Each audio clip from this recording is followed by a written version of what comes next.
Welcome to success vista classes. दोस्तों, आज की वीडियो के अंदर हम भारतीय राष्ट्रीय कांग्रेस से जितने भी क्वेश्चन आपसे पूछे जाते हैं ए टू जेड, गठन से लेकर और स्वतंत्रता तक, उसके जितने अधिवेशन होते हैं महत्वपूर्ण जो आपसे एग्जाम में पूछे जाते हैं, सारा घटनाक्रम आपके सामने लेकर आए हैं। इस वीडियो के बाद आपको कोई दूसरा वीडियो देखने की जरूरत नहीं पड़ेगी भारतीय राष्ट्रीय कांग्रेस के इतिहास से संबंधित। तो आइए शुरुआत करते हैं। सबसे पहला भारतीय राष्ट्रीय कांग्रेस का गठन देखते हैं। सबसे पहले भारतीय राष्ट्रीय कांग्रेस के संस्थापक कौन थे? भारतीय राष्ट्रीय कांग्रेस की स्थापना 1885 ईस्वी में एयो ह्यूम जो एक अंग्रेज रिटायर्ड ऑफिसर थे, इनके द्वारा की गई। तो संस्थापक कौन थे? एयो ह्यूम। भारतीय राष्ट्रीय कांग्रेस की स्थापना कब की गई? 1885 ईस्वी को की गई। भारतीय राष्ट्रीय कांग्रेस का प्रथम अधिवेशन कहां आयोजित हुआ?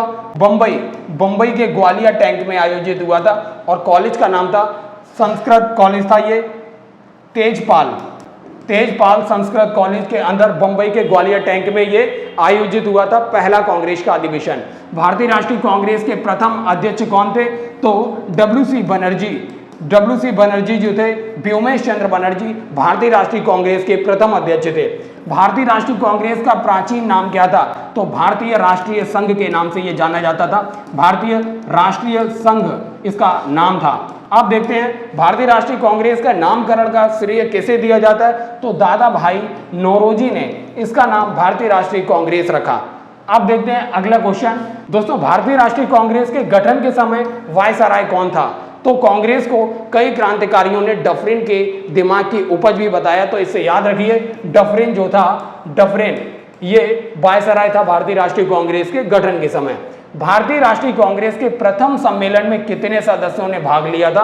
तो 72 सदस्यों ने भाग लिया था।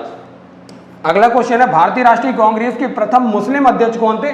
बदरुद्दीन तैयब जो थे, बदरुद्दीन तैयब पहले मुस्लिम अध्यक्ष थे। अब देखते हैं भारतीय राष्ट्रीय कांग्रेस के प्रथम पारसी अध्यक्ष कौन थे? तो दादा भाई नौरोजी जो थे, ये पहले पारसी अध्यक्ष थे। भारतीय राष्ट्रीय कांग्रेस के प्रथम अंग्रेज अध्यक्ष कौन थे?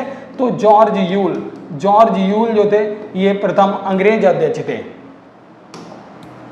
अब देखते हैं भारतीय राष्ट्रीय कांग्रेस के किस अधिवेशन में सर्वप्रथम राष्ट्रीय गीत गाया गया? तो रहमतुल्लाह सयानी की अध्यक्षता में 1896 ईस्वी में यह अधिवेशन कोलकाता के अंदर हुआ था, जिसमें सबसे पहले वंदे मातरम राष्ट्रीय गीत गाया गया।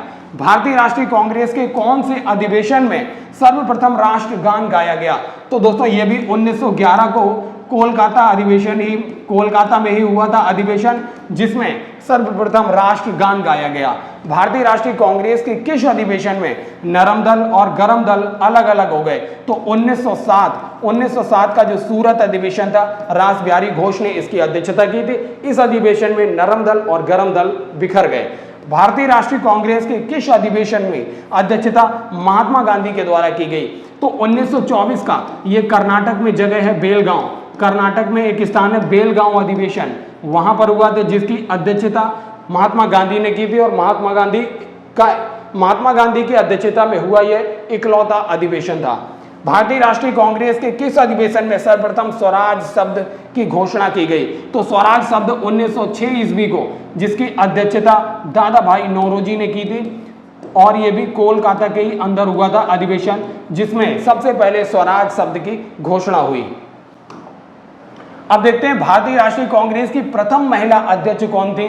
तो एनी बेसेंट जो थी, सबसे पहले महिला अध्यक्ष रही है। और इनके द्वारा, और दोस्तों इन्होंने अध्यक्षता 1917 ईस्वी को की थी। और इनके द्वारा एक काफी महत्वपूर्ण मैगजीन आपको याद रखना है, कॉमनवेल्थ कई बार आपसे पूछी जाती है, किसकी मैगजीन है? तो एनी बेसेंट की। भारतीय राष्ट्रीय कांग्रेस की प्रथम भारतीय महिला अध्यक्ष कौन थी?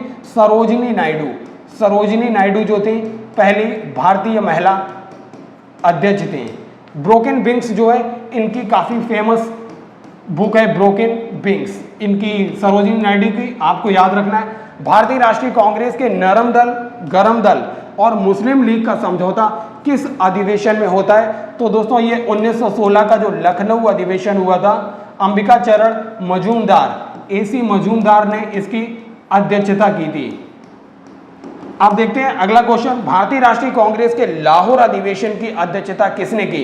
दोस्तों लाहौर अधिवेशन इसलिए महत्वपूर्ण है क्योंकि लाहौर अधिवेशन के अंदर पूर्ण स्वराज्य की मांग सबसे पहले रखी गई। ये दोस्तों 1929 ईस्वी को होता है लाहौर अधिवेशन और इसकी अध्यक्षता पंडित जवाहरलाल नेहरू के द्वारा की गई थी, जवाहरलाल नेहरू के द्वारा। भारतीय राष्ट्रीय कांग्रेस की कराची अधिवेशन की अध्यक्षता किसने की थी? तो कराची अधिवेशन जो हुआ था 1931 ईस्वी को कराची अधिवेशन हुआ था, जिसकी अध्यक्षता सरदार वल्लभ भाई पटेल के द्वारा की गई थी, सरदार पटेल के द्वारा। कराची अधिवेशन इसलिए महत्वपूर्ण है क्योंकि कराची अधिवेशन के समय ही महात्मा गांधी को काले झंडे दिखाए गए थे गांधी इरविन समझौते की वजह से, क्योंकि उन्होंने भगत सिंह, सुखदेव और राजगुरु को बचाने में वह सफल नहीं हो पाए थे। अब देखते हैं भारतीय राष्ट्रीय कांग्रेस के किस अधिवेशन की अध्यक्षता नेताजी सुभाष चंद्र बोस ने की थी? तो 1938 का यह अधिवेशन था, हरिपुरा अधिवेशन, जिसकी अध्यक्षता जो की गई थी नेताजी सुभाष चंद्र बोस ने की थी। भारतीय राष्ट्रीय कांग्रेस के सबसे युवा अध्यक्ष कौन थे? मौलाना अबुल कलाम आजाद। मौलाना अबुल कलाम आजाद जो हैं ये सबसे युवा अध्यक्ष थे जो भारतीय राष्ट्रीय कांग्रेस के बने। भारतीय राष्ट्रीय कांग्रेस के सबसे लंबे समय तक अध्यक्ष रहने वाले कौन व्यक्ति थे? तो यही थे मौलाना अबुल कलाम आजाद। इस स्वतंत्रता के समय भारतीय राष्ट्रीय कांग्रेस के अध्यक्ष कौन थे? स्वतंत्रता के समय जेबी कृपलानी, जेबी कृपलानी जो थे ये भारतीय राष्ट्रीय कांग्रेस के अध्यक्ष थे। अब देखते हैं शिक्षा संबंधी सुधार, ये लास्ट टाइम आपसे सैडलर आयोग के बारे में पूछा गया था यूपी पुलिस कांस्टेबल में, तो याद रखिए वुड घोषणा पत्र 1854 ईस्वी को आता है, हंटर आयोग 1878 ईस्वी को आता है, भारतीय विश्वविद्यालय अधिनियम 1904 ईस्वी को आता है और सैडलर आयोग 1917 ईस्वी को गठन होता है और वर्धा योजना की शुरुआत 1937 में होती है। वहीं सार्जेंट आयोग 1944 ईस्वी को आता है। तो दोस्तों भारतीय राष्ट्रीय कांग्रेस और भारत में शिक्षा संबंधी सुधार का ये था संपूर्ण वीडियो। अगर ये वीडियो अच्छा लगा हो तो इसे ज़्यादा से ज़्यादा शेयर कीजिए और ज़्यादा से ज़्यादा चैनल को सब्सक्राइब कीजिए। Thank you.